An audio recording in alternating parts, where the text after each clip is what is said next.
IBPS clerk 2023 দেখতে দেখতে ব্যাংকের আরও একটা নোটিফিকেশন চলে আসলো। তো কিসের জন্য অপেক্ষা করছো?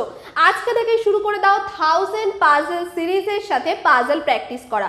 তো আজকে চলছে ক্লাস নাম্বার 10 এবং আগের ক্লাসগুলো যদি তোমরা দেখে না থাকো অবশ্যই দেখে নাও, আর ভালো লাগলে চ্যানেলটা সাবস্ক্রাইব করে দিও। তো চলো দেখে নেওয়া যাক আজকের পাজল। আর আজকের পাজলটা আইবিপিএস ক্লার্কেরই প্রিভিয়াস ইয়ার কোশ্চেন থেকে নিয়েছি। তো দেখা যাক কে কে সময়ের মধ্যে সলভ করতে পারো। তো স্টুডেন্টস, এই হলো আজকের পাজল এবং আজকের পাজলটা ভীষণ সোজা, তাই জন্য এর জন্য আমি সময় দেবো 1.5 মিনিট। 1.5 মিনিটের মধ্যে যদি তোমরা সলভ করতে পারো তাহলে একটা ইয়েস কমেন্ট করবে, আর না পারলে নো কমেন্ট করো, আর অবশ্যই সবাই সলিউশনটা দেখো। চলো তোমাদের সময় শুরু হলো এখন, সময় আছে 1.5 মিনিট।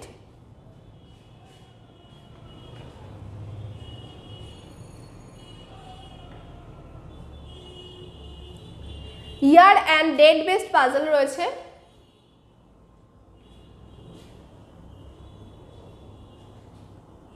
অ্যান্ড অবশ্যই যদি পাজল সিরিজটা ভালো লেগে থাকে তাহলে পাশে থেকো, কমেন্ট করে জানিও কেমন লাগছে, একটা লাইক করে দিও, আর সবার সাথে শেয়ার করো। ওয়েস্ট বেঙ্গলের যত বন্ধুরা আছে যারা ব্যাংকিংয়ের প্রিপারেশন নিচ্ছে তাদের সবার সাথে শেয়ার করো।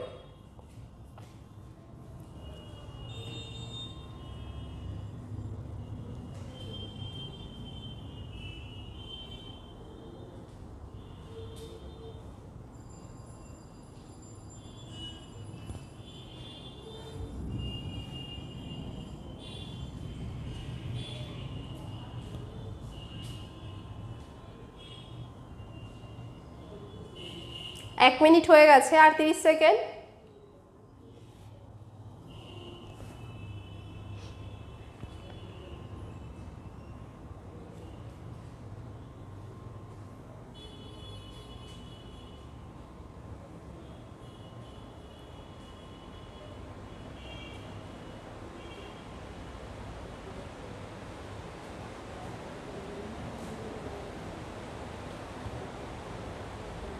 দেড় মিনিট শেষ।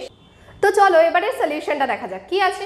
বলছে 8 persons A B C D E F G and H were born in the month of December of 4 different years: 1956, 1957, 1958 and 1959. বলা আছে either on 14th or 23rd but not necessary in the same order. তার মানে হয় 14 তারিখে অথবা 23 তারিখে। 14, 23, প্রথমে আমরা এটাকে সাজিয়ে নিলাম। নেক্সট কি বলা আছে? বলা আছে E was born in the even number year but not the eldest among all. বলছে ই একটা ইভেন নাম্বার ইয়ারে আছে কিন্তু সবার থেকে বড় না। ইভেন নাম্বার 1916, 56 আর 1958 এই দুটোই আছে, তার মধ্যে সব থেকে বড় না মানে হচ্ছে ই বসে এখানে 1958, ইভেন নাম্বার ইয়ারে বসে, but not the eldest among all. তাহলে ইভেন নাম্বার ইয়ারে একমাত্র এটাই আছে। এবার সমস্যা হলো ইভেন নাম্বার ইয়ারে তো দুটো ডেট আছে, 14 তারিখ 23 তারিখ, তাহলে 14 তারিখেও ই থাকতে পারে আবার ই 23 তারিখেও থাকতে পারে। এবার বলছে যে more than 2 persons were born between E and D. E আর ডি এর মধ্যে মোর দ্যান 2 persons রয়েছে। মোর দ্যান 2 persons মানে 3 জন, অন্তত 3 জন থাকবে, তার বেশি হতে পারে। তো অন্তত 3 জন যদি থাকে, নিচে তো হতে পারছে না অন্তত 3 জন, ওপরে অন্তত 3 জন যদি রাখি, এখানে আমাকে রাখতে হবে কাকে? ই আর ডি কে। এখানে ই কে যদি দেখি, ডি এর দেখো হয় এটা হবে অথবা এটা হবে ডি এর, তো এই জন্য আমরা লিখলাম না। নেক্সট কি আছে? H was born just after D. ঠিক ডি এর পরে কে? এইচ জন্মেছে, তো ডি এর ঠিক পরে এইচ। যদি এই পসিবিলিটিটা না হয় তাই জন্য আমরা এখানে লিখে রাখছি। নেক্সট বলছে there are as many persons born before H as same as born after B. H এর আগে যতজন, বি এর পরে ততজন। দেখো এইচ যদি এদিক থেকে সেকেন্ডে হয়, পেয়ার করে দাও, তাহলে বি এখানে সেকেন্ডে, এটা তোমাদের আগেও বলেছি, তাহলে বি এখানে আসলো।